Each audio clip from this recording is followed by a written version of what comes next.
I almost feel badly asking about this, but I wonder if, given the situation, if you'll maybe perhaps consider bringing down the DORSCON level. Thanks. You should feel bad asking about this. We, as you know, had progressively stepped up our DORSCON levels until we reached DORSCON Orange, and that was on the basis of a concern about community spread.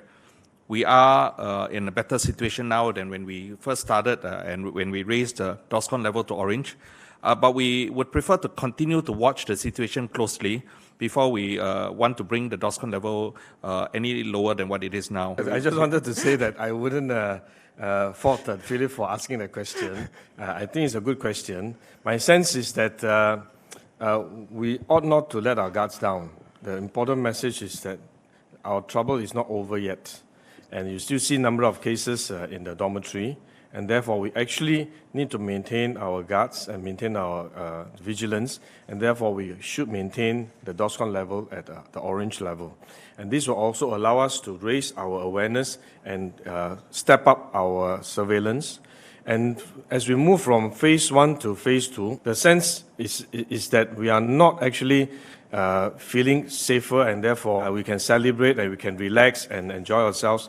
But it's actually a rebalancing, because we do want our economy, our community activities to restore somewhat and progressively, and hopefully we do so safely. But at the same time, in order for us to do so, actually we need to tighten some of our regulations, our safe distancing measures, and impose more restrictions in other areas so as, on balance, to continue to maintain a safe environment. I feel compelled to say something. See, Philip, the question you asked has provoked such a reaction from all of us. Because we really need to understand the fight is far from over. There is still a long way more to go. Of course, it's easy to get into this sense that we have just overcome a major wave of infection, and situation is stabilizing, reopening is happening, dorms are being cleared.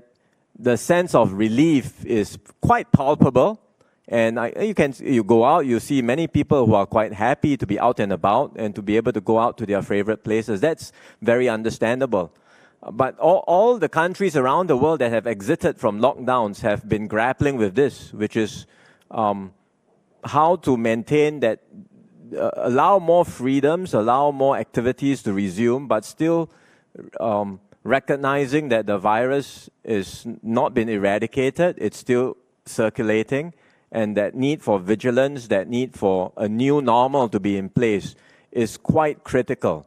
So we do need everyone to understand this and change our behaviors and mindsets. And on the part of the government, what we are doing, as we have been articulating, is to step up our regime of testing and tracing.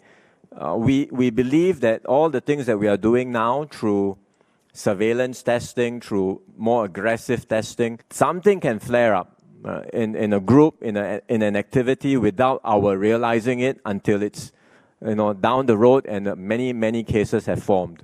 So that's something that constantly worries us. We are monitoring as best as we can. We are staying as vigilant as we can on the part of the public health officials and government officials, but we really urge every individual to do their part and stay vigilant and disciplined at the same time.